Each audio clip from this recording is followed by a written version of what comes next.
Ladies and gentlemen, welcome back to another episode of the MylesHighClub podcast. I am your host, Myles. This is episode 18. The podcast is now legal. It is of legal age to drink and have the sexual intercourse. How's everyone doing out there? I hope you're all doing well. I hope everyone's staying COVID-free and healthy, just free from all illnesses and ailments. I hope everyone out there is good and happy, like a genuine happiness. I'm great. No complaints. Can't complain. Nothing to complain about. Like I sat here for a good few minutes thinking, ooh, what should I rant about on this podcast? And I thought, in the last week, nothing has happened in my life. Yeah, that I can think of. Nothing has happened in my life that has made me want to rant. I forgot about my drink. So, let's get straight into the podcast. Straight into the podcast. Talking of the podcast, I have spent the past 2, maybe 3 days researching cameras. Now, I don't know if you guys are like me. So when you get your head around to buying something, you tend to look it up first. And when it's a purchase like a camera or like big purchases or certain purchases, I will Google. So use the camera. I was Googling what's the best camera for podcasting. I was reading all those, any list that had camera and podcast in the title. I found certain cameras. I was bugging all my friends that are into photography, so I apologize for everyone that's had a voice note or message off me past few days asking for your advice and your expertise. Videos, I've watched review after review. I've watched this camera versus this camera, actual footage of everything. I think I've decided on cameras between two, but I'm heavily swinging towards the latter. I don't know why I said that because I haven't even told you what cameras they are. But again, no free promotion. These cameras aren't cheap. These cameras aren't cheap. And if anyone is into photography or actually has cameras, if I tell you the price of the camera that I'm looking at, you'll be like, yo, that's cheap. Because my one friend suggested a camera to me. That camera was...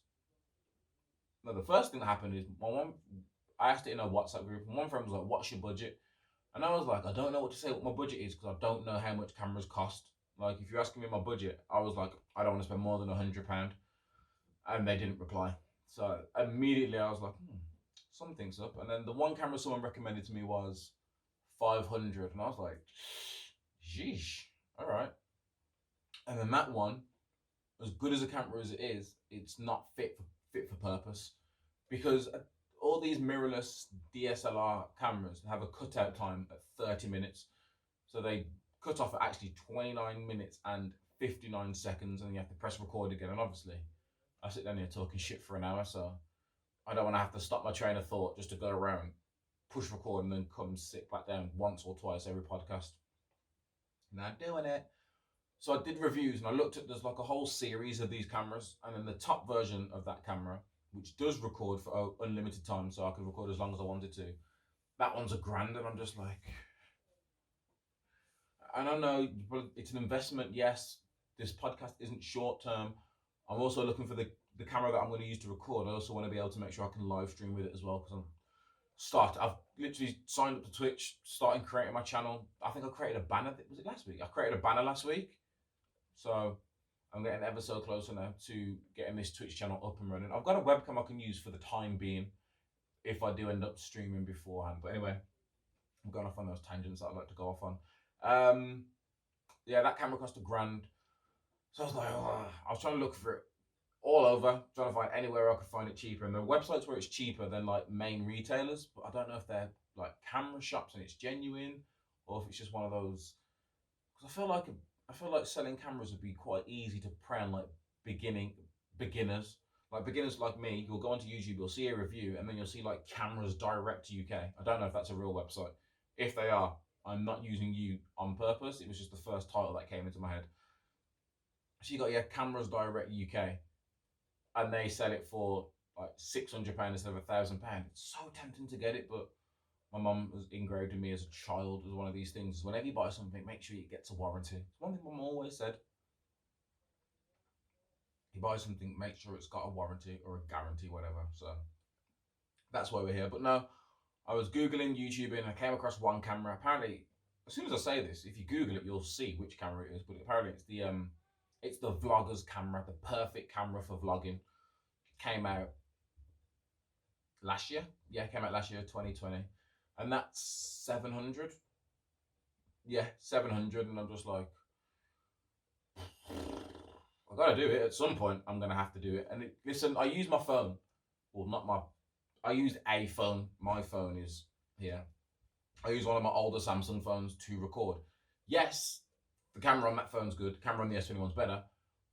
But at the same time, it's only a smartphone camera. And as good as smartphone cameras are, because believe me, when you follow, I bet you all follow a bunch of influencers, you've all probably got the phones, just one of these top phones out now you've got, you know how good the camera is, but when you put it next to like a real camera, and you look at the pictures that they take and the difference, we're not going to get into a whole tech episode where we talk about sensors and all that, but it's just never going to be able to compete with an actual camera. So I want to get an actual decent camera so that you can actually see all this in its all full HD glory.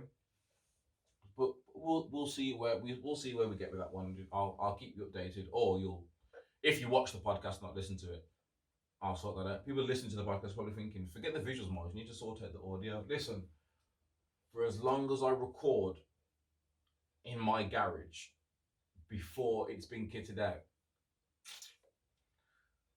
I'm working on it, guys. Okay, I am working on it. Currently raining. Before I started, I don't know if you can hear that, but before I started, I actually had to sweep up because my garage was once again flooded.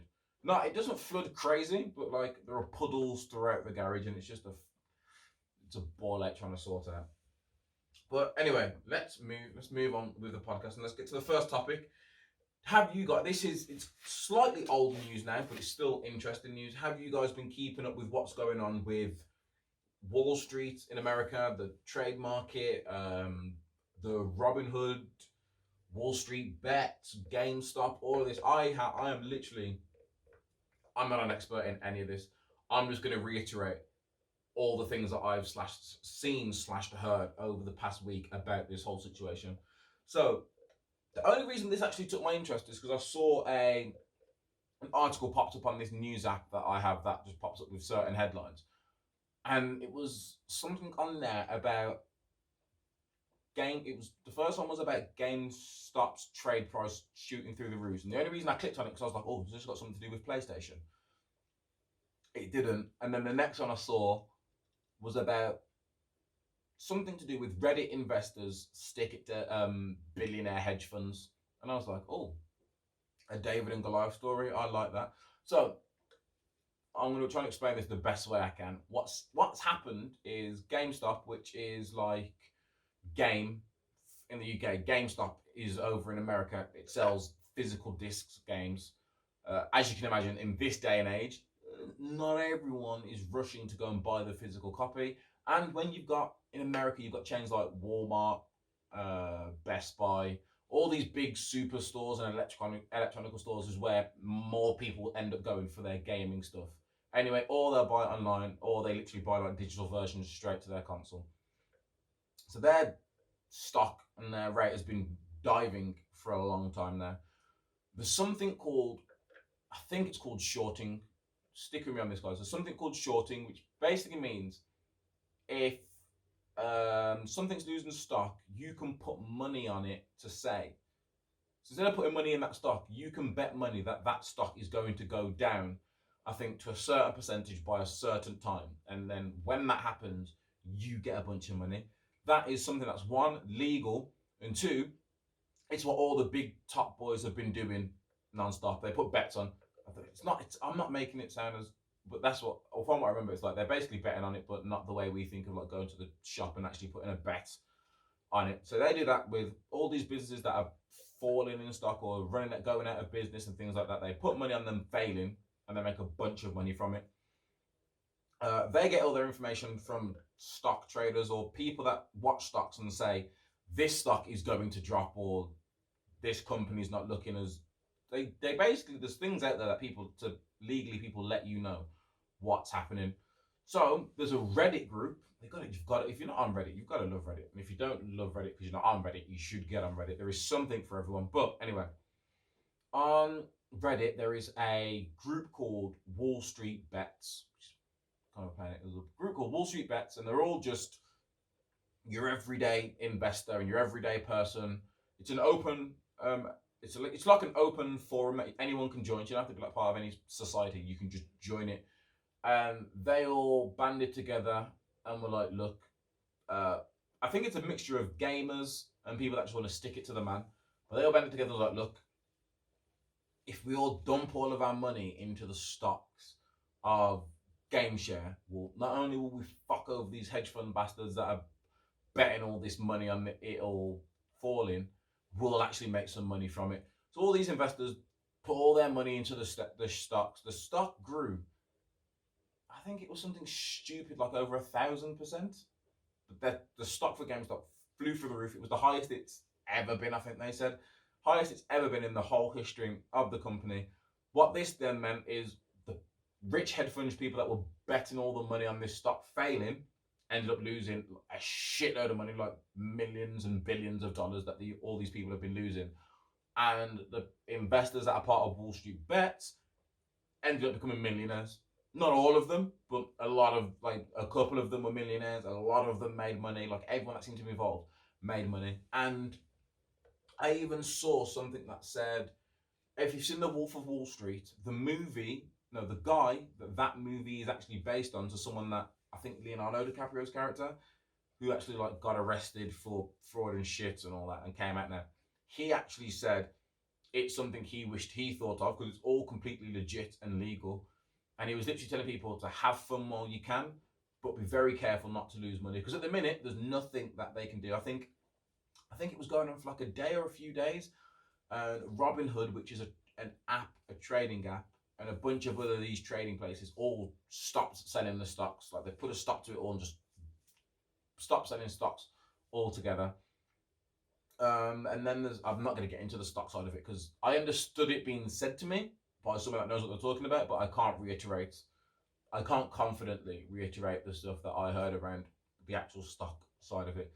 So everyone stopped letting stock go, and they've slowly started releasing it. Like, I saw something that popped up earlier, that I think it was Robinhood, that said that you're allowed to buy up to 100 volume of stock in GameStop now. But and they've got plans for more, so they've stuck it to them now. And I think it's still going. They did it with, or they're planning to do it with Blockbuster. They did it, or planning to do it with, who is it? AMC, I think it's the cinema places. They've done it with silver. So I saw an article earlier that said that the stock price of silver is on the increase, because they're currently actively doing that now. Half of me was like, shit, I want to get involved. I've got Reddit. Let me try and find this group, because you can just join it and try and get involved. And then the other half of me just wants to sit back and watch it all. Because he also said, have fun while you can, but he said, try not to lose money when it ends, because it's going to be like catching a falling knife, which I imagine, if you get it wrong, it's going to be very dangerous and end badly. So there's that. But well done to the little people out there sticking it to the man. I don't know if it's true or not, but I was on Worldstar, as you do, bit of my daily entertainment, and there was a video of apparently one of the people that became a millionaire. He's just throwing a party. He's got all his friends around. There's a room full of strippers and money everywhere. So it looks like he's putting that money to great use during these times. And then, sticking with the money, this was interesting to me only because I like to know what's going to happen in the future. So, in order that I saw them, one happened recently. One happened, I think it was a few months ago now. But the first one that happened was Boohoo have brought Debenhams. So they brought Debenhams for £55 million, which doesn't seem like a lot. I don't know. I always thought Debenhams would be more than that. But yeah. They brought Debenhams for £55 million, and this is what was a shock to me. Boohoo have come out, or whoever came out, and they said, yo, I think there's like 174 of those Debenham department stores. Like, we don't care about the stores. We don't care about the stock. We don't care about the stores. We don't care about your staff, unfortunately. We don't care about none of that. All we want is your stock. And apparently Boohoo have said that they want to turn Debenhams into the biggest / best online shopping store.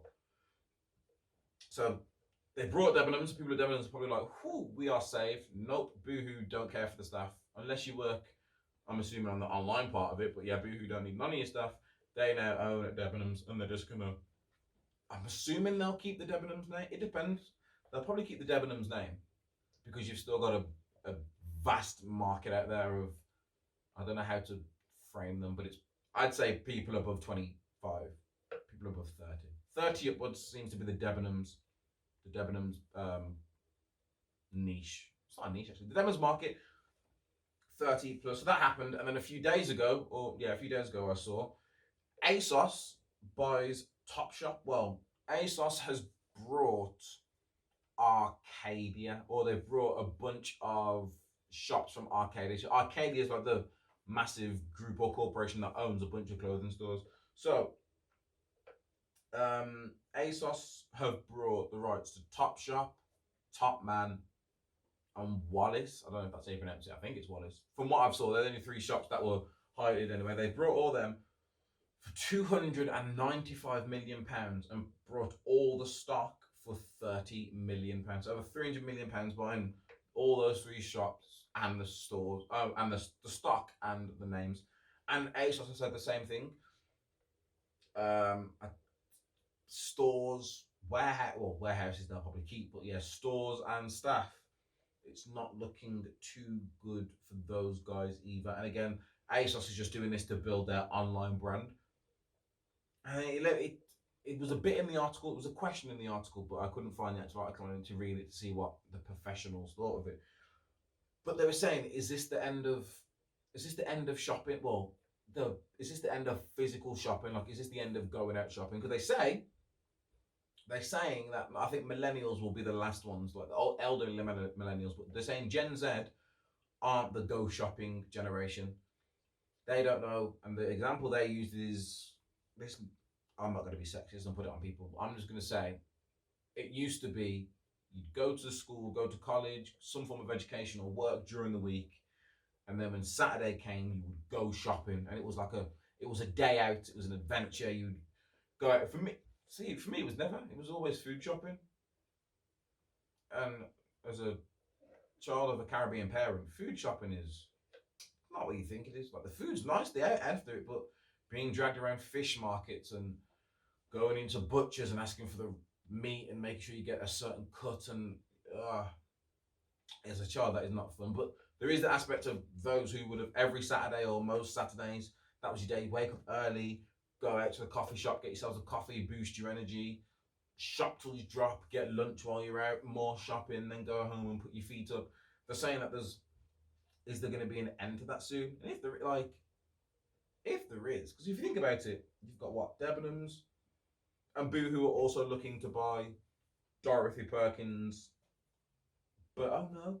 So Boohoo are looking to buy Dorothy Perkins, Wallace, and Burton. So who have ASOS brought? ASOS brought Topshop, Topman. Is it Miss Selfridge? I don't know. There's one of those female shops. So you know how hard it is trying to be politically correct. Like, trying to remember what you can and can't say. Like, I want to say it's a girl shop. Okay, there we go. It's a girl shop that they've brought. I'll just say it like that. So yeah, it's going to be interesting over the next. Well, can't go fucking shopping anyway at the minute, can we? And God knows when that's meant to end. But with all these shops closing, everyone moving into online, does that mean they're going to get rid of shopping centres? Because what's a shopping centre without clothing stores? Yeah, I got you all thinking about it. Apart from trainers, I still feel like people like to go out and try trainers on. Unless you're like me, and when you buy new trainers, you tend to just buy the same pair of trainers in every single colourway possible. So then you never have to worry about trying them on. You look online, so yep, this is the pair that I own. I don't have that colour. I'll just order that colour. Don't have to worry about going out and trying them on and all that jazz. We will see. Fans of shopping? I am a fan of shopping. I like online shopping, but at the same time, you can't be a good shopping trip and just go into a shop knowing exactly what you want.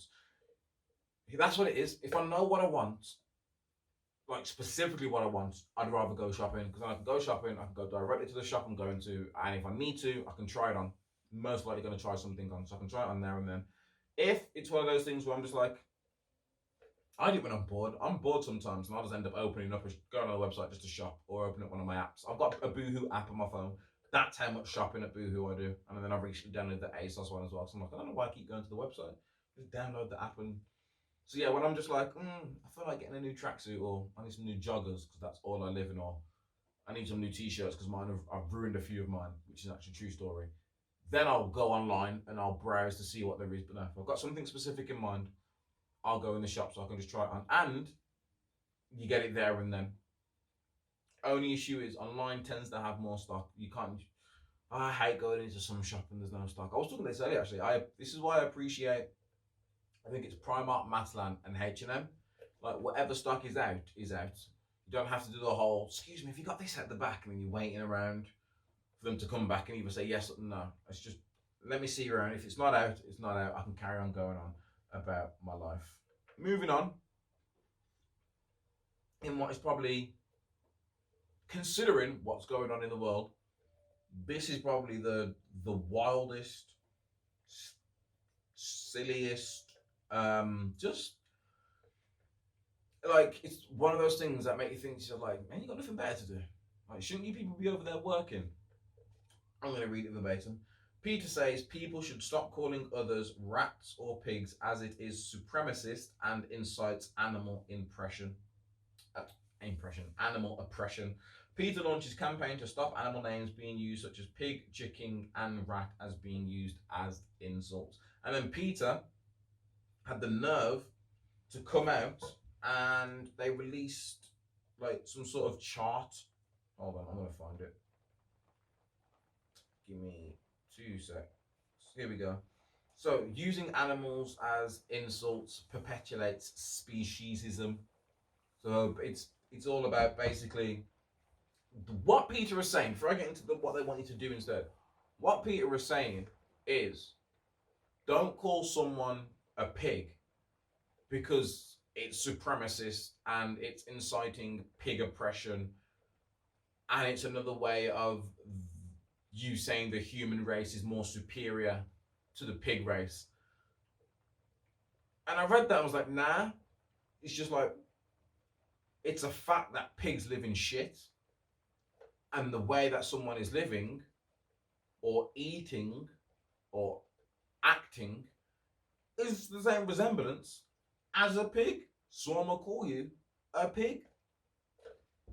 So what they want you to do is, instead of saying chicken, say coward. A coward? Oh, never mind. Instead of rat, say snitch, which, you know, people do. Instead of snake, say jerk. I don't think that's the same. Like chicken, coward, yeah, I get. I don't know why chickens are classed as chicken. Like, surely if they were that much of a coward, we wouldn't be eating chicken as our main source of meat. Oh, never mind. I'm thinking too much into it. Rat, snitch. Never understood that. I get it because rats live in the dirt and ugh, you all know how I feel about rats. Fuck rats. So again, snitches. But yeah, as an animal correlation, I don't see it. But again, it's not oppression. It's not oppressing the rats. Rats are fucking vile. Snake, jerk. Jerk, just like if you call someone a snake, you tend to call someone a snake who's like a backstabber, someone who goes behind your back, someone you shouldn't trust. I feel like jerk is an understatement. Like if someone stabs you in your back, you wouldn't call them a jerk. Call them a fucking snake. Pig, repulsive. First of all, I don't even think a lot of people have repulsive in their vocabulary. I'm surprised I could actually read the word repulsive. I don't think I've ever seen the word repulsive written down before until now. I couldn't tell you the last time I think I've ever said the word repulsive. I don't know who wrote this, but and then sloth. Just call someone lazy. I mean, you can't argue with that one. But to actually, imagine if PETA were like had some sort of government control. You know how dangerous PETA would be if they actually had some form of government control or some sort of pull in the actual government. But they want us to stop. I'm getting the article up right now just to actually let you guys know what PETA are actually saying. But PETA are fucking ridiculous. Do people from PETA have pets? Let me know. Genuine question. I don't know. Do people from PETA have pets? If so, is that not like hypocritical? Hmm. Who knows? Someone let me know. Right, here we go then. Let me read. Sorry for the slurping, guys, but this drink is hot, but I'm also cold, so you know. It's kind of an either or situation at the minute. Right, here you go. Let me read. PETA want people to stop using animal names as insults and have started a campaign to promote a change in people's language. According to the animal rights organization, the use of words such as sloth, rat, chicken, snake, and pig reinforces the myth that humans are superior. I mean, to rats we are. Fuck rats. That's what I've got to say. Some people may say chickens are tastier than humans, so chickens are superior. However, I remember seeing this. This isn't the thoughts of me. I saw this on a video somewhere a long time ago, and I think the message has resurfaced recently, which is you don't like the taste of chicken, you like the taste of seasoning, and that is 100% true. Because I've been to some parties where it's just been like a plain chicken sandwich, or it's just chicken, like people's houses, and you're just like, did you just take this out and just straight in the oven? You didn't wash it, you didn't clean it, you didn't throw a little, so you just ding.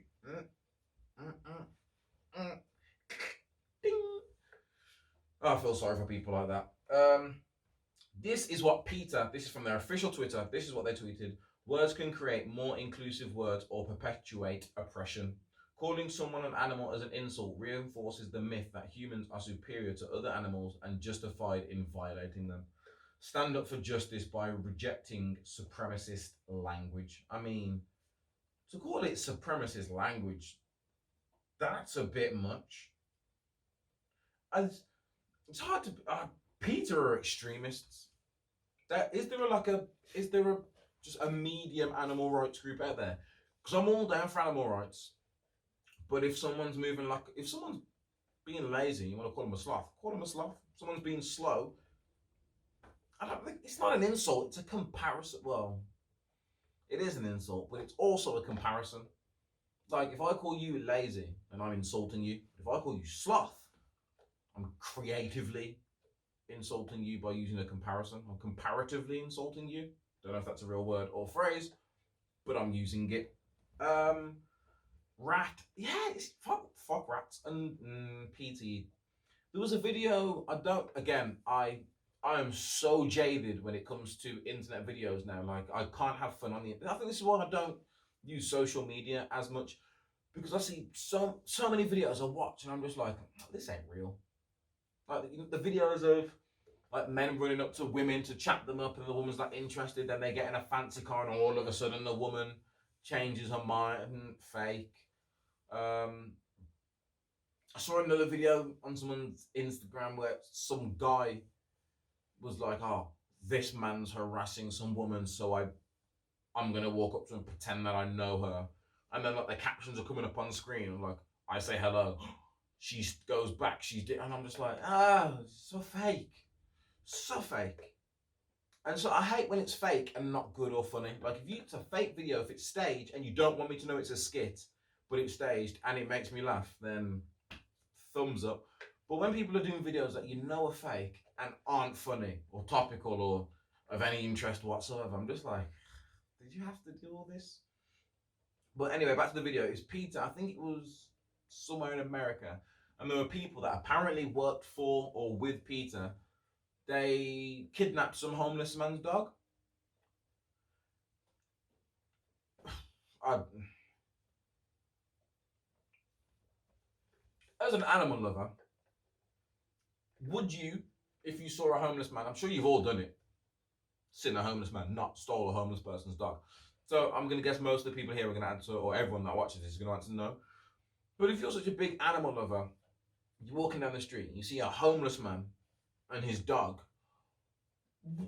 why would you think to remove the dog from the owner? Why would you not think to like relocate them both? If PETA went round and were like, right, we love animals so much, we don't want to see these animals on the street, we will pay to buy you and your dog some accommodation so you get yourself on your feet, so you can provide some accommodation.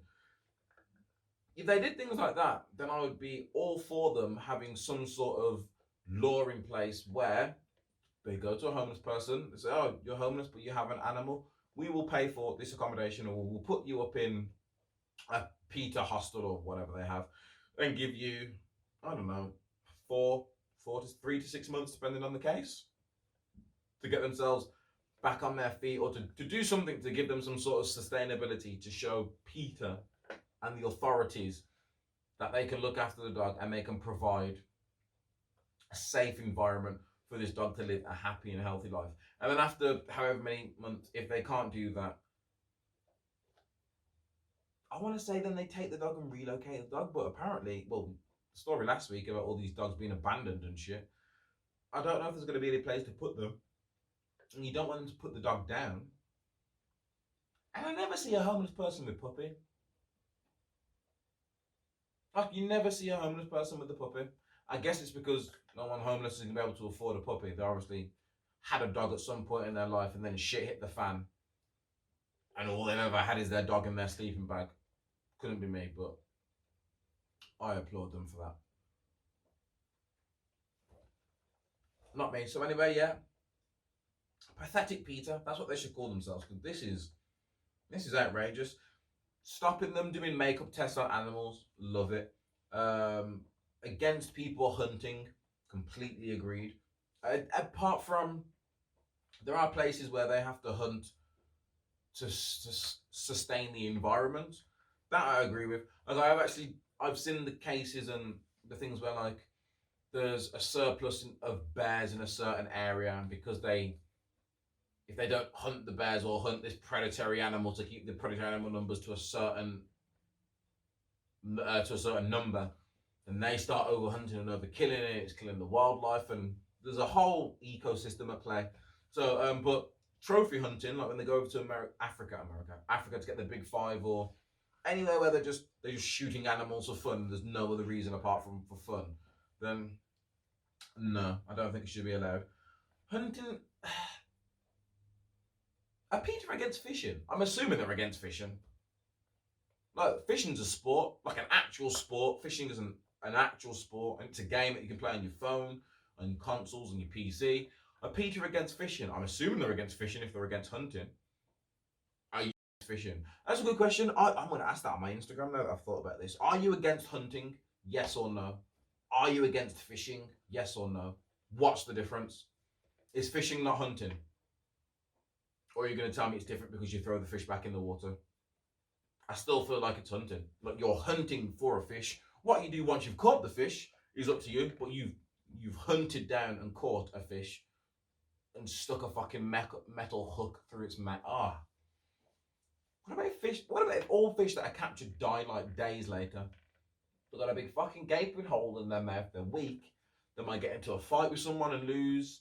Their blood might lead bigger predators to come around and eat them. Oh, poor fish. Maybe if you do go fishing, you should just kill what you catch and eat it. Because I always think this when I see people fishing on the canal. I'm like, yeah, you can see the water in front of you, and I'm assuming at one point in your lives you guys have accidentally pulled up something out of the canal that wasn't a fish that you're after. So, like, what do you do with the fish that you catch? Do you eat? Ew. Oh, I can't imagine eating canal fish. Again, I'm not on this earth to judge. If you, or if anyone you know, eats canal fish, please tell them to get in touch with me. I have questions, but imagine eating a fish out of a canal. That is disgusting. Let's go to the weekly COVID update. I should have like a news thing come across. Weekly COVID update. This is a light. I specifically went for a light-hearted one because I didn't want to talk about people that I didn't want to talk about lockdown delays or anything. Light-hearted one. So the first one: more than 70 people facing £800 fines after attending a boat party in London. I mean, if you're gonna do it big. So police broke up a boat party of more than 70 people in Ealing, West London this weekend, with the revealers now facing an £800 fixed penalty notice for blatantly, which is in like those brackets, blatantly breaching coronavirus regulations. Apparently, the police were called to wherever it was after 11 p.m. on Saturday, having received reports of a large gathering on a moor. But yo, mind your business, man. Sure. Yo, people need to mind their business. Listen, they were on a boat. They weren't in someone's house. They weren't in your house. They weren't in a community center. They weren't even on a pot. They were on a boat, on water. Like if all of them got together and they all had COVID and that COVID mutated and turned them all into zombies, they would have been on a boat. You'd have been safe. Mind your business and leave people alone. It don't make no sense. But yeah, police called. The group was dispersed and a total of 72 people were reported for the consideration of an £800 fixed penalty fine. The organiser, meanwhile, faces a £10,000. Listen, if the organisers are facing a £10,000 fine, I don't know who the organiser is. That's what I should do. I should create an app that allows people to host parties in private, and then you just send it out. I should edit this out of the podcast. Or someone's going to message me and be like, Myles, that's already a thing. It's called such and such. But yeah, yo, 10 bags to throw a party. You know how much you'd have to charge? Or how many people you need to have the party? For you just to be able to say, yeah, here, take the 10 grand. I don't even care.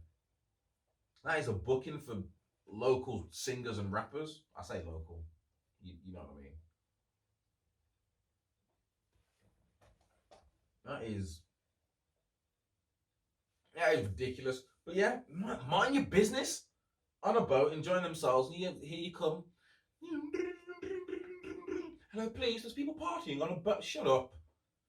If I was a police, no, I wouldn't. I was gonna say if I was a policeman, I'd hang up and I'd shut up and then hang up. But obviously, they've got to do their job. I suppose when they want to. Anyway, when they want to do their job, they'll go and do their job. People on a boat, leave them. Let them be. And then, just when you thought the partying was over, police broke up a house party attended by more than 50 people in Bristol. This one actually had body cam footage on the police. It literally starts with, you see some girl. The girl walks back in the house and does what everyone does when you're at the house party. You try and give that go-ahead signal. She's like, oh, everyone get out. Police are here, get out. The policeman's like, no, whoa. In the video, I can't see who's behind him. Looks like he's by himself. Or he must have at least one partner with him. He's like, no. He's like, no one is leaving just yet. Listen, I'd have rushed him. Not rushed him as in beat him up and attacked him. But like, everyone just run at the door. That's it. That's all you got to do. As soon as he says, yo, no one's going anywhere. I'm out loud. I'm going to say, yo, he's calling for backup. We're all about to get arrested and fined. Just bum rush the door. Just run up the door. Like, don't touch him. Just run up the door. And I'm gone. But yeah, so police broke up a house party attended by more than 50 people in Bristol. Apparently, there were multiple house parties on the weekend, and in total, they issued 47 fixed penalty notices. 13 of those were £800 fines again, so varices. So they're saying officers found more than 50 people in breach of coronavirus restrictions at a party on some park road, and then more than 30 people attending an illegal gathering somewhere else called Ashware Grove. So the body cam footage is from the Tyndales Road Park. Tyndales Park Road.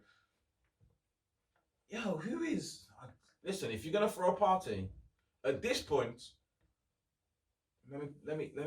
I'm not gonna play devil's advocate actually, but what I'm gonna say is one, just mind your business if you see people partying. Just mind your business. Two, if you are the party organizer, you need to go somewhere remote. You need to go to like an industrial estate and just say to someone, yo, can we party in your warehouse tonight? And I'm talking an industrial estate that's actually an estate. You know the ones where like you got to go, you're on a main road and you sort of turn off that main road and then it's a whole new block, a whole estate. That's why it's called an industrial estate. You need to go to one of them. You need to go right to the corner, furthest away from the road as possible. Throw your party there. You tell everyone to make sure as you're arriving, just look behind you, make sure you're not being followed by police. Pull in when you get to a certain place, turn your lights off. We'll light the way up for you so you can. But yeah, it's getting behind this. So apparently as well, in one of them, when the police went in the house, I was reading this earlier, the police, they didn't target anybody apart from the people that was stood next to the DJ booth. So I don't know what the policeman probably thought, the DJ and his friends. That's what it is. The DJ's DJ and it's his friends that are all around the booth. So they all got stopped. Apparently they were all drinking. They didn't say they were underage. Nothing here about anyone being underage. So apparently it's the selfish minority who seem to think the rules don't apply to them and think they can go about their lives as normal. Because people have been going about their lives as normal. My life pretty much, apart from not being able just to go out, my life hasn't changed that much. I'm still working from home. I'm still walking into Aldi or wherever when I need to do my shopping. I still pop round to the corner shop. I still take my dog for a walk over the park. Apart from socialising with friends, which I don't do.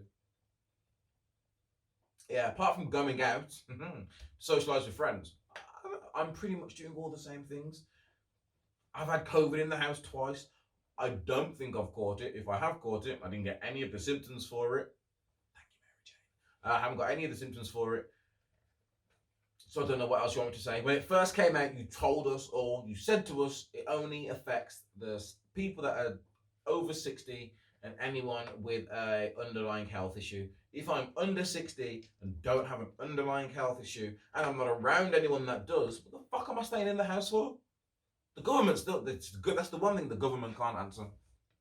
Like if a bunch of people who are all COVID free or who suspect to be COVID free that are under 60 all go to a house party and no one in that house is over 60 or has an underlying health issue, and then they all leave and go back to their homes. I get what you're saying, going, what about the people that are in their house with them? What about if they're the same? What about if they literally don't go anywhere? So that's why the person's thought to themselves, I can go out. Mum and dad don't go to work anymore. When they go shopping, they put a mask on. Like I said, I'm not an expert in this. I don't know everything. I just have questions. I saw the perfect meme earlier that was like, it said something like, I'm not a COVID disbeliever.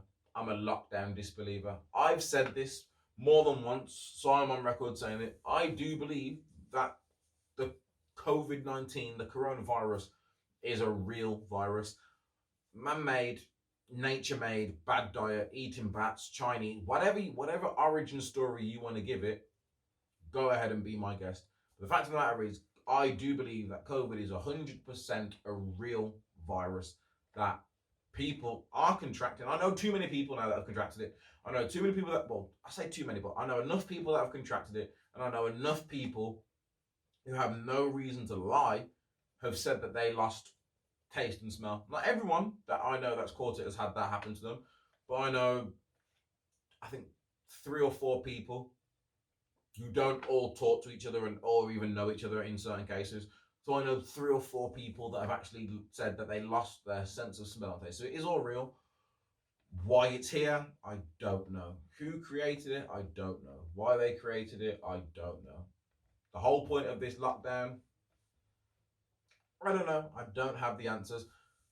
Mind control, body control, it's how they start the New World Order. Generational cleansing. I don't know what the fucking idea is. I don't know what the plan is. If I knew the plan, I would be sat down on this broke down sofa recording a podcast at 11:30. Shit. At 11:30 at night. I don't know these things. But that was the weekly COVID update. It's just a bunch of people partying. If you take anything from this, party in secret. All I can say to do now, party in secret. Or join the revolution that I keep seeing a few people seem to be joining or trying to start on social media. Stand up to the government. We don't have to listen to them. We can fight back. All right. Listen, I'm with you. You want to fight back? I'm with you. I want to go to the cinema. I want to go to Miller and Carter and get me a steak and mac and cheese. I too want to go out. But yo, do something. Go for a house party. That's you lot that are asking for this revolution. Go start your own restaurant and then open your restaurant up and be the path maker for everyone. I don't know if path maker is the phrase I was thinking of. But you go and be the beacon of hope, the beacon of light. I can't. I can say start a revolution. Let's go to a restaurant and eat out. You know what's going to happen? We're going to turn up to the restaurant and there's going to be no one in there because the staff aren't in there. You're asking the wrong people. We need I told you it's the independents. We need all the independent food chains. We need all managers with keys. Everyone. I don't care what your boss at Nando's says. I don't know. I don't care what they say in the offices at Nando's. Nando's, go roll up, you guys. So, yo, we're going back to work. All it takes is one regional manager just to be like, yo, fuck it, we're opening. We're opening. Wetherspoons is opening back up. Everyone's opening back up in this region. We're opening. They can't screw us all. They can't arrest us all. I mean, they could try. Probably could. Nothing would happen from it. But it would be a good scare tactic. But I'm here for the revolution. I stand with you until it all goes left, and then I'm going to deny knowing any of you. But yo, let's get into my new favourite segment. It's a new segment. It's my favourite segment. It's going to come at the end of every podcast when I say wrapping up. I'm not wrapping up. Nowhere near close. It's called What's on the Box. I was going to do the whole What's on the Box from 7, you know, what's in the box, what's on the box. It was better when I did it to myself earlier. But yeah, what's on the box? This is literally just going to be me talking about all the things that I have watched in the past week since the last podcast you heard me. Some of it will be new, some of it won't be new. But it's some fun things to talk about. And hopefully, I start getting some comments off you lot about what everyone's watching, because I'm at that point in my life now where I've run out of things to watch. I'm currently watching The Good Place. The Good Place is about a girl called Eleanor Shellstrop. Yeah. About a woman called Eleanor who dies. She goes somewhere called The Good Place, which is heaven. She gets there and the guy's like, oh, you're in the good place. When you die, you have the bad place and the good place. That's it. And then everything that you do in life earns you points. So if you do things good, you gain points. The better it is, the more points you get. If you do something bad, you lose points. Again, the worse it is, the worse you lose. All those points are added up. By the end of it, if you've got it, at first they say it's if you've got the highest of high, but obviously if you're beautiful, not looking spirit-wise, your soul, you go to the good place. Everyone else goes to the bad place. When you go to the good place, everyone has a soulmate, someone that is perfect for you, which I don't believe in, but topic for another conversation. The house you live in is your perfectly designed house, because it's heaven. They know what you want. So it's your perfectly designed house. You get your favorite meal. It's heaven. All the things you think of what heaven would be, it's heaven. And then you live out a life, I guess, as a soul in the good place where everything's just good. She has a soulmate. She meets a soulmate, but it turns out that Eleanor doesn't deserve to be in the good place. So a mistake. She works out that a mistake's happened. She's not meant to be there. She's like, I don't know why this happened, but none of this is for me. Like, this isn't my house. I don't like it at all. She doesn't really get on with her soulmate to start with. She was a piece of shit. Like, there are flashbacks to her in her actual life of her being a piece of shit. And then the first season is pretty much her navigating the good place, knowing she's not meant to be there, and then shit starts happening and things start going wrong because something is messed up in the good place. And that's where I can leave it, because it does take it's a great twist. So I've never heard about this program before. It's a great little twist that comes in. Good Place, something that I recommend. Right, what's on the box? First thing I'm going to talk about that caught me off guard is a Disney Pixar short called Out. Again, because of my daughter, every now and again, if she gets restless or bored, I'll just put shorts on, because if she's in the mood, she might sit through half an hour of Frozen and then go and do something and then come back and sit for another half an hour of Frozen and then she'll just keep back and forth. Other times, she'll stay there as long as it's something that keeps getting her attention. So Pixar shorts, they're like 5 minutes long. It finishes and then she's like, oh, it's finished. And then she'll sit down and watch something else again. So I watched one called Out. And Out is basically, the plot features a young gay man who has not yet come out to his parents, who unexpectedly has his mind magically swapped with his dogs. So it's two guys are together and I forget what they're talking about. Two guys together and then he's basically, the one guy's like, yo, you need to tell him. And what's happening is the main character, his parents are coming round to his new place to help him unpack. His boyfriend's there. but his mum and dad don't know about his boyfriend.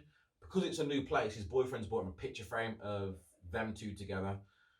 And then his mum turns up unexpectedly, so he asks his boyfriend to sneak out the back, and his boyfriend's like, tell them.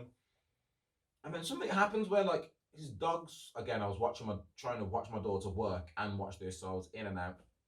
But his dog jumps up him, and somehow the dog collar falls off the dog, and he picks the collar up. And because he picks the collar up, like, they go into like some astro projectile world, and the dog and the man swap. So then the dog's in the guy's body, and he runs off acting like a dog, and the guy's in the dog's body. And what's happening is his mom's helping him unpack. So his mom's unpacking everything, and as the dog, he's running around the house trying to make sure his mom doesn't find the picture frame, because obviously he can't talk. He's a dog. He just barks. So he can't come out to his parents, and he doesn't want his parents to find it.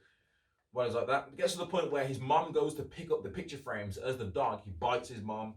His mom goes outside and sits down, and he goes and cowers out next to her, and his mom's like... His mom basically vents her frustration towards her son at the dog. She's, in layman's terms, she's like, why'd you never let us in? We just want you to be happy. We love you. We want you to be happy. You've moved so far away. You don't feel like it's a club. All of this, and then he feels bad as the dog.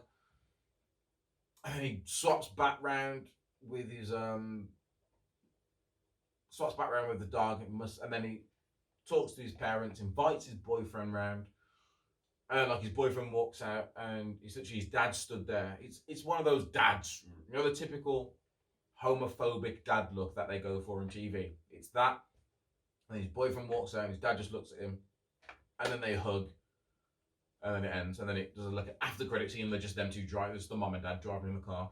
I'm thinking about it's just such a nice short. Now again, there are plenty of people out there that'll be like, "Oh, Disney's for kids. They shouldn't be forcing this this gay stuff on them and da da da da." First of all, there's nothing in that. There's nothing in out that forces gay on anything.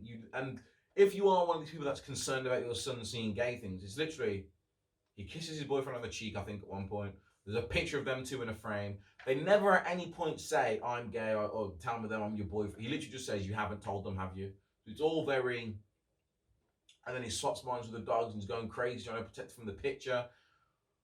And then they go around and I think they're making hot chocolate, and they're like, "Oh, you ready? Let's go." And then they go, and it was just so nice to see. And I think the reason why it stood out to me is because on Instagram, like I think it must have been, I was either watching it or just before it happened, Netflix put out a bunch of screenshots from a few of their shows where people have come out gay. There was the scene in the toilet from Stranger Things season 3 when, I forget her name, but Steve's with the girl who went to high school with, and Steve's talking about how he liked one girl, and then the girl that Steve's talking to is like, "I used to get so jealous of the way she looked at you." And Steve's like, "Yeah, but she was a girl." And she's like, and then Steve's like, "Oh." It was such a nice and again, I'm not gay, so maybe I shouldn't say it was such a nice and cool way. There's probably gay people out there that are like, never that fucking simple. But watching it, it was a good one. What else did they have? They had, I'm going to try and go back on my phone and look. Big Mouth, so the show I mentioned to you guys before, to go and watch at the end of the year for like my top shows of 2020. Big Mouth was one of them. And there's a scene in Big Mouth where the boy comes out to his mom and he's like, "Mom, I'm gay." And his mom's like, "You're 13, how can you even tell?" And she's just like, "I can tell." Here we go, I've got them up. Stranger Things, she was like, so Stranger Things, you've got, "She wouldn't stop staring at you and I wanted her to look at me." And then Steve's like, "But Tammy Thompson's a girl." And then she goes, "Steve," as if to say, "Don't let me say it." Brilliant. There's one from Sex Education, but I've never watched that. There's one to Tales of the City, never watched it. Haunting of Hill House, never watched it. Atypical, meant to be really good, never watched it. Brooklyn Nine-Nine, this episode was so good and so frustrating at the same time. Rosa saying, "This is not a phase and I need you to understand that." And then the dad, Machete, is like, "There's no such thing as being bisexual." And Rosa's like, "Yes, there is. I know there is because that's who I am." That whole episode. And you know what they did really well about that Brooklyn Nine-Nine episode that I remember? Is Rosa comes out and her parents completely, Like when they do the whole "I'm coming out" and you think the parents are gonna hate it, but really they love it. Like what I said happened in Out. It's the complete opposite. It's literally Rosa comes out to her parents, and it's mainly her dad who's stubborn for longer, but her mom and dad are just like, nope, and they shun it, and it's heartbreaking to see. And that's Brooklyn Nine-Nine. Yeah, there's Big Mouth. Yeah, he comes out to his mom, "I'm gay." She's like, "You're only 13. How can you know?" And he's like, "Because I just know." And listen, Big Mouth. I told you, Big Mouth is the one where they cover sex education, they cover gay, being in relationships, hand jobs, blow jobs, puberty, anxiety, depression.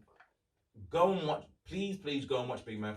It is, and if you've got a teenage or anyone young in your life that's like high school age, they need to watch Big Mouth. They would understand. They would have such a much better grasp on life. Chilling Adventures of Sabrina. I need to watch that, but I haven't seen that. And then there's Never Have I Ever and Pose.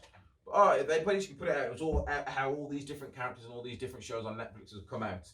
And then I ended up watching that out on Disney Plus, and it's just such a good one. Right, what's next on What's on the Box? A few people popped up to me telling me about this, and luckily I'm someone that when it comes to Harry Potter, I never get excited until I see Warner Brothers, like an official Warner Brothers account or an official J.K. Rowling account, come out and announce it. If I don't see any of those two things happen, I don't believe it. You know how many times I see, Harry Potter's coming to Netflix. You know how much money? Harry Potter's not coming to Netflix. Let me just say that Harry Potter's never come. I would confidently say Harry Potter's never going to come to Netflix unless something happens at Warner Brothers. But yeah, so basically there is a Harry Potter TV show coming to HBO. Incorrect. Stop the rumor dead in its track. Basically, what's happening is there are people at HBO who have got the idea of possibly, maybe, turning the Harry Potter franchise into a TV show. Because they've got the idea, they've gone around and they've spoken to writers, and they're asking writers, they're basically saying, if in the future, somewhere down the line, we wanted to turn Harry Potter into a TV show, would you be up for writing it? And unfortunately, that's it.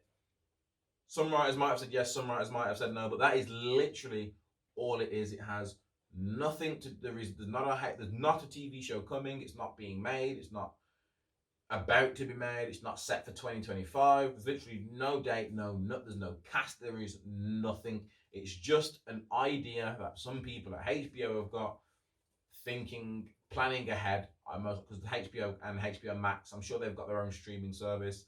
Again, they've got something with Warner Brothers, because Warner Brothers and Warner Brothers and Universal are dropping a lot of movies this year, and they're all going to go to theater, but also they're going to go to HBO Max apparently at the same time, which was confusing to me. I was like, why would you put it in theater? Apparently, I'm not a whiz on this, but apparently one of the sort of apparently one of the requirements of an Oscar, I think they said Oscar, I think one of the requirements of an Oscar is your movie has to have been in theaters for like 30 days or for so many days. So like straight to DVD, straight to TV movies will never win an Oscar. Your movie has to have officially been in the cinemas, theaters, for I think it's 30 days. I might have been making some of this stuff up or slightly exaggerating what they're saying. But yeah, so that's all it is with the Harry Potter TV show. I'm just as gutted. Am I? I don't know. This is a conversation for another day. Again, I was telling a lot of people that know me. Everyone was like, Myles, I'm waiting for this. I say everyone. A few people were like, Myles, I'm waiting for your Harry Potter episode. I was going to do a Harry Potter episode around Christmas time. And then I struck gold doing some research. And this year, 2021, actually marked 20 years since the very first Harry Potter film came out. What I'm going to do is I got my calendar, and let me get my calendar out again and double check, because I don't want to sound like an arsehole. Just in case someone out there is like, let me check my calendar just to make sure he's right. But it came out in November. So the very first Harry Potter movie, the Harry Potter and the Philosopher's Stone, came out in the UK in November, 16th of November. Luckily, the 16th of November 2021 is a Tuesday. Tuesdays just so happen to be my recording day. So, yes, it's a bit of a long wait, but the Harry Potter game's not even dropping this year now, it's dropping next year. So I can't see anything Harry Potter related. I don't think there's a Fantastic Beasts coming out before then either. Harry Potter related, that's gonna require a Harry Potter episode. So it just makes sense we wait for the day of the 20th anniversary of the very first Harry Potter movie to do a Harry Potter dedicated podcast. Fingers crossed you lot stick around with me for that long. Fingers crossed I've stuck around for that long. But yeah, that's all there is to it. What's next? Oh, The Night Stalker. I finished The Night Stalker on Netflix. I think last week I'd watched 3 episodes and hadn't seen the last one before I recorded, then watched the last episode, and it was not. It was a story that didn't disappoint. So The Night Stalker is basically it's mainly following these 2 policemen that were working together that were on the hunt for a serial killer. So I mentioned it before. He killed 2 people and then he kidnapped a kid, sexually assaulted them, and then let the kid go. Other people, one of the policemen was like, "These are related. It's the same person." Everyone was laughing at him, saying, "No, it's not." A few more crimes happened. They found a shoe print at that crime, and the shoe print that they found at one crime to do with the kid matched a shoe print they found at a murder. So they were like, "Yo, it's related." Over like 180 days, this guy goes on a killing spree and kills 6 people. He attacks and rapes over 30 people and kidnaps children. Some people are shot. Some people are shot to death. Some people are shot and survived. Some people are stabbed to death. Some people are stabbed and survived. Some people, 2 elderly twins, one of which was disabled, but one of them was brutally beaten and raped. The other one was brutally beaten but didn't die. Well, not of her injuries. Her sister died. Some people were strangled. Like, this guy he was literally just a piece of shit. And then like the more and more clues come, like they would fight, like they get reports of cars. You know, when you're watching documentaries, it's one of those documentaries where you're like, they had him, but no one knew anything. So there was one where they pull this guy over. I think, is he speeding or he runs a red light or something? So the police pull him over. As the police pulled this guy, like they don't know who they're looking for yet. They've got pictures, but they haven't got a name or anything. So they pulled this guy over. They're talking to him. He's by the car. As he's by the car, they've pulled him over. Apparently a radio report comes in saying, "Yo, this car's just tried to kidnap or tried to grab a lady or something." The policeman's heard it on his radio, turned round, and because the guy who was at the car heard the radio, he just got off to never be found again. That was one. There was another time where they got a car, but because LA's so big, they've got different districts, counties, something.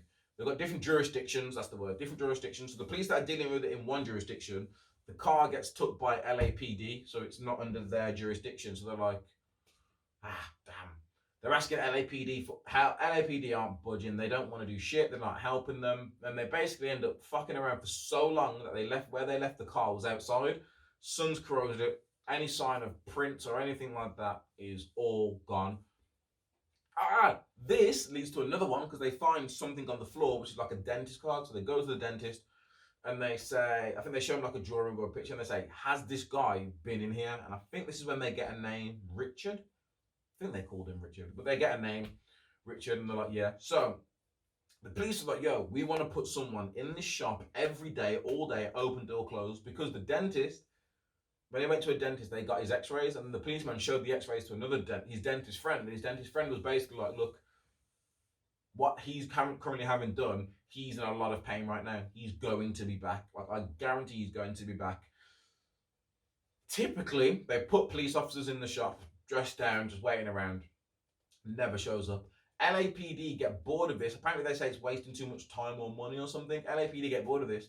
So the LAPD remove them out, put up cameras and like an alarm. The alarm isn't wired properly. The day they took the policeman out and put the alarms in, Richard goes into the dentist. The guy said he was pushing the alarm, firing the alarm. No one came. They turned up hours later for, I don't know why they turned up hours later, but they turned up hours later and he was like, "Yo, where were you?" He was in here. I was pushing it and no one came. And you're just like, yo, how close are these people going to get? There's the main guy you're listening to. A murder happened up 5 minutes from his house, so his wife's like, "Nope, I'm not staying here. I'm not staying here whatsoever." Another policewoman has got friends round. She hears someone. They're in the garden in a hot tub. They hear someone screaming in the window. The guy was literally next door, attacked and raped some woman next door to where another one of these police officers literally lived. And then I think what? Oh shit! Oh my god, this is my memory, man. What? Something happens where basically the police get a name and they go somewhere and they're talking to some people like, "Do you know him?" They're like, and they find out these people know him, but they don't want to tell the police anything. So the policeman ends up squaring up to him. He says, and they're about to fight, or he's beating him up, and he screams a name. He screams a name to him, and he tells him this name. So they get a name. They've got a picture. They've got everything they need of the guy, but they can't find him. And then they basically put it out there. And I think what they've said is he had left the city. So they knew he'd left the city, so coming back to the city. So they're all on the inside waiting for him to come back to the city. Apparently he gets off the bus a stop earlier and walks in whereas they're expecting him to walk out. And then the policeman's like, he clocked the undercover police, but didn't. He said he clocked the undercover police, but didn't know they were there for him. And then he was like, he goes, if you're a crook or a criminal, you know what undercover police look like. It's like, yeah, they dress bad, but they don't smell bad. Their teeth aren't messed up. Their nails are fine. Like they don't look homeless. They look like they're putting on a front. So he leaves. He gets on a bus. They follow this bus to a certain place. He gets off the bus somewhere, runs through certain places, and then he must go to a phone box to call his brother, I think, because he's literally just trying to get out of that jurisdiction so they can't get him. And he's in a phone box, and wherever he is, that neighborhood, it's one of those American neighborhoods that you see on TV where everyone just happens to be out in the street. People start looking at him, and they start recognizing him and saying, "Yo, that's him." Basically, the community comes together. The community gets him. They grab him. They sit him down on the pavement. One of them, I think someone hits him with a metal bat a few times, deservedly so. Until police come, the police get him, put him in the back of the car. The police are like, "Yo, we've never seen anything like this." They arrest him. It turns out it is him. Goes to court. I'm skipping a lot of it. It goes to court. He has a defense attorney who tries to stick up for him. I don't know how. Tries to stick up for him. And yeah, he gets found guilty on all charges, and he is not sorry. Like, you know, you think to yourself, "Oh, he might have sympathy. There might be something wrong." Nope. He's not sorry. He doesn't care. There's an interview, like when he's being interviewed by the police at one point, when he's on about the community, he's like, "Oh, I was sat in the back of the car and they was all just spitting and saying, oh, this is like, if I had a pistol, every one of them would have ran. They wouldn't have said anything. They wouldn't have acted so tough." And I was like, this guy does not care. In court, he screamed, "Hail Satan" at one point. Oh, he's a piece of shit. I'm so glad they got, like, I was watching this because, like, for the first 3 episodes, they only ever refer to him as a him. They don't give you any names. As you're, like, even when they're watching the interviews, they're never like, "Oh, Richard was smart because he was doing this." They never ever refer to him until the very last episode. I think it's called Manhunt. The very last episode when it literally all the pieces start to fall together, and for all the times that they nearly caught him, it happens again. Like, he gets off the bus a stop early, so he nearly gets caught in the station, but he doesn't. He's on the bus and he's moving, and people on the bus start to recognize him. That's what it is. I think apparently someone was on the bus looking at the paper, seeing his picture, saw him on the bus and was like, "Yo." And then that's why he gets off the bus where he gets off the bus. But listen, it had me on the edge of my seat. So I was like, shit, are they going to get this guy or not? But yo, The Night Stalker, something to catch a serial killer. Watch The Night Stalker. 4 episodes, hour long. You can't go wrong. And finally, the last bit of what's on the box. WandaVision, episode 4. It's all coming together. It's all coming together now. And this last episode, I thought, was one of those ones that ended too quick. This episode, I was like, no. I was like, from now on, every episode needs to be an hour and a half. It needs to be a feature-length movie. A lot happened, so this episode is more about what's happening on the outside of Westview. So it's called Westview. So what's happening on the outside of Westview? What's happening outside of Wanda's control? So, start of the episode, Monica comes back during the blip. Ah, so good. So it's now officially confirmed that Geraldine, who we saw in the WandaVision show, in WandaVision, so weird saying that. Yeah, so seeing her, Geraldine is Monica Rambeau, Maria Rambeau's daughter, the little girl who you see talking to the little scroll in Captain Marvel. You see her coming back, so she gets gone in the snapping or the blip, as they call it in the MCU. She literally reappears. So she must have fell asleep and reappears. Like with Spider-Man, he was awake, and when he goes, he's like, we were gone for like, I blacked out for like 5 seconds, and then Doctor Strange was like, you need us. So Monica must have fell asleep, disappeared away, and then as she blips back, she wakes up. Her mom's not next to her because she was in hospital next to her mom who had cancer, and she's running around. People are coming back. She has no idea what's going on. It's so scary. Like when you see it in Spider-Man, it's kind of funny because Spider-Man Far From Home, it's them. They're at a basketball game, and like you see like the trombone players come back and they run into them. It's like a But this in a hospital, people just running around. You can hear people screaming, "They're coming back! They're coming back!" Jesus, it was so bad. Sword, we officially see Sword now, so the Sentient Weapon Observation and Response Division, which we find out was set up by Maria's mom to monitor potential threats and potential allies from space. But again, it gets revealed Monica's mom had cancer, recovered from cancer, then died. Someone else has took over. Director Hayward, who looks shifty. But whenever you watch a movie and there's a high up, elderly, military white guy in charge of the operation, I'm always a bit suspicious because movies haven't given that stereotype, haven't given that casting such good light in the past.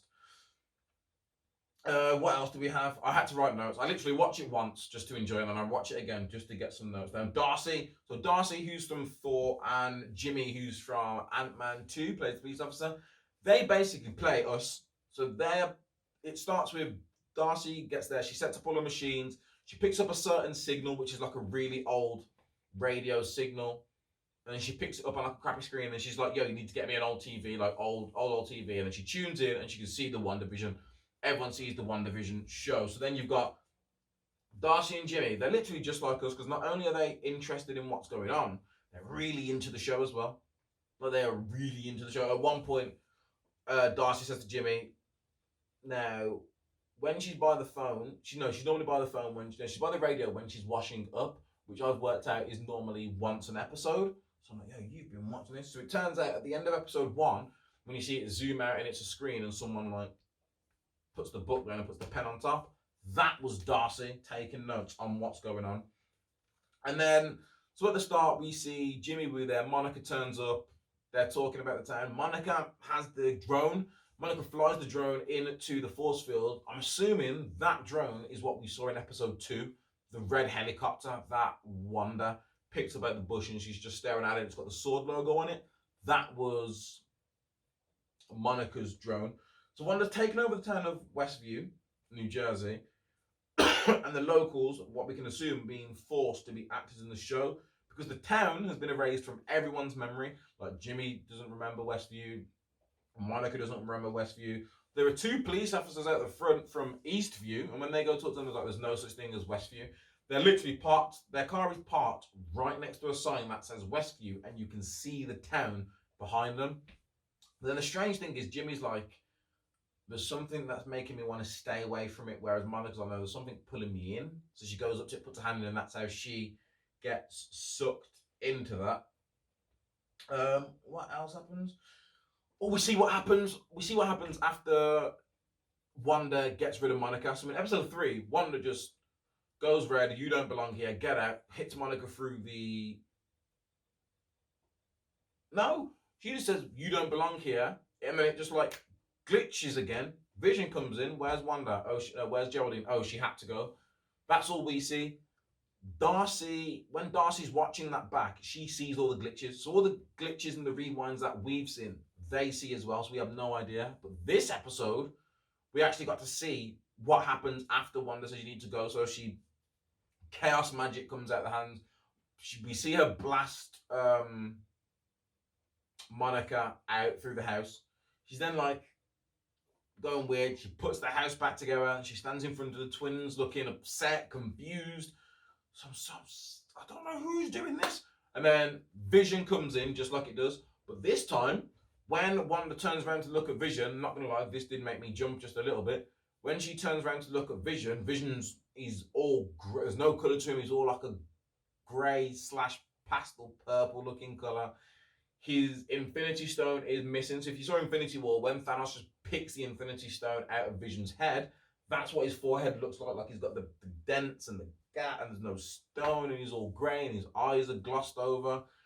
And then it cuts to Wanda, who's like, ah! And then when it cuts back to Vision, he's back to normal as well. So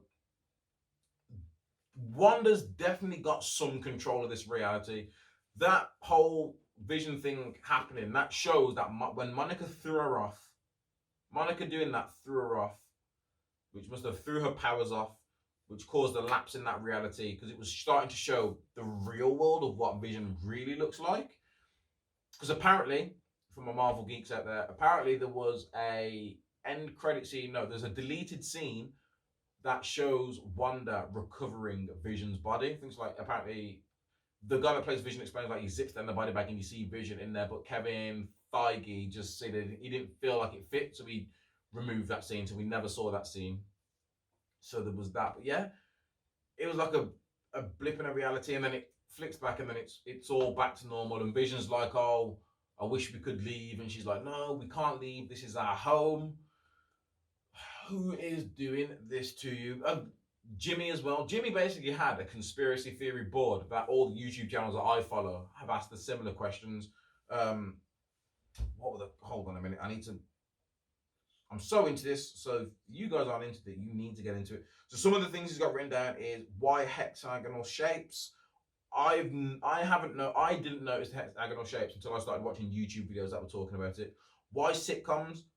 That's got to be something to do with Wanda's past. She grew up in a test chamber, so were they watching TV? Is it the same time and space? We think it is. Is Vision alive? He can't be. I don't think he is from what we saw anyway. And it's got failed attempts at the bottom, so they must have tried to connect through phone lines digitally. We saw the drones go in. We now know the beekeeper was just a sword person in a hazmat suit, but it doesn't show you what happened to him. The cord turned into like a skipping rope when they pulled it back through on the sword end. But we see Wanda get rid of Monica. We don't see what happens with the beekeeper, and they're both like stood out there. So, what is going on? But no, this episode, because again, I'm trying not to give too. I say I'm trying not to give too many spoilers. I just told you what happened in episode 4, but I'm not that. That's how excited I am about this. I'm so used to seeing Marvel movies that these episodes are. I know I'm getting more because obviously it's 30. There's 9 episodes, 30 minutes long. So I know I'm getting more, but some of me's just like, not good enough. I still need more.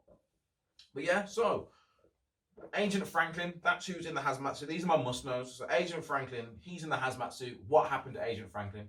Because Wanda saw him, and he came out of the thing, and Wanda was like, no. So Wanda must know that's not part of her reality. So what happened to him? Why aren't Agnes and Dottie's IDs available? When they do the show, they start using facial recognition, and then anyone that they see in WandaVision, they run a scan, and you get their New Jersey IDs up. On the board, you don't see Dottie whatsoever, and they bring up Agnes, but they're like, we can't find the New Jersey ID for her. And I was saying Agnes might be something to do with Agatha from the comics, which is the witch working with Mephisto, which is who. Never mind. So why isn't Agnes's ID available, and why isn't Dottie on the board at all? Who's Jimmy's missing person? So the whole reason that this happened is because Jimmy had a missing person, was talking to some people who sent him there, and then when this whole weird thing was happening, that's what made Jimmy, who's FBI, get in contact with Sword. Sword sent Monica because Monica reported back to Sword 3 weeks after the blip. So at the start of it, when you see the blip, this is all taking place 3 weeks after. Monica goes back. He's like, oh, you came back. He's like, most people disappeared in the blip or were scared to come back.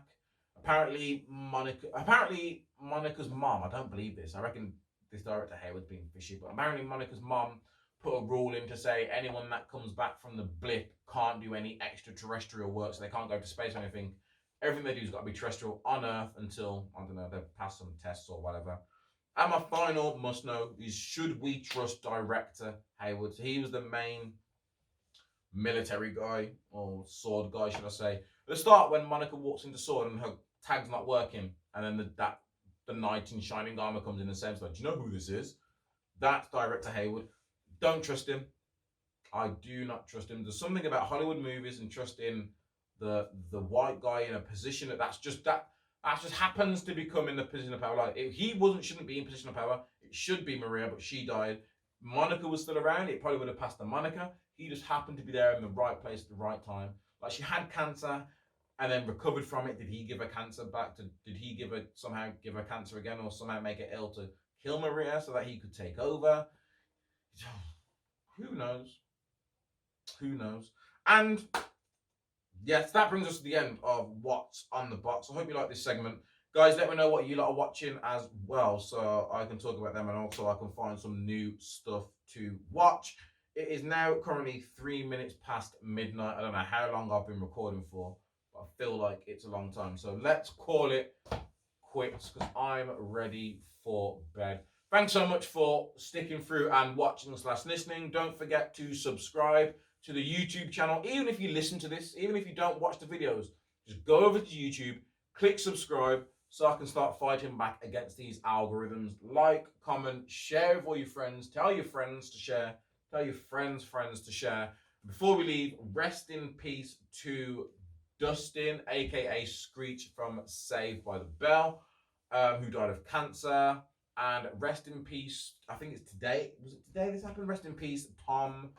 I want to say Tom Moore. It's really bad that I don't know his name, and it's literally been everywhere where I've been looking. Oh, it was right, yeah. Oh, sorry. Rest in peace, Captain Sir Tom Moore, who at the age of 100 died from contracting COVID. Condolences to both of their families.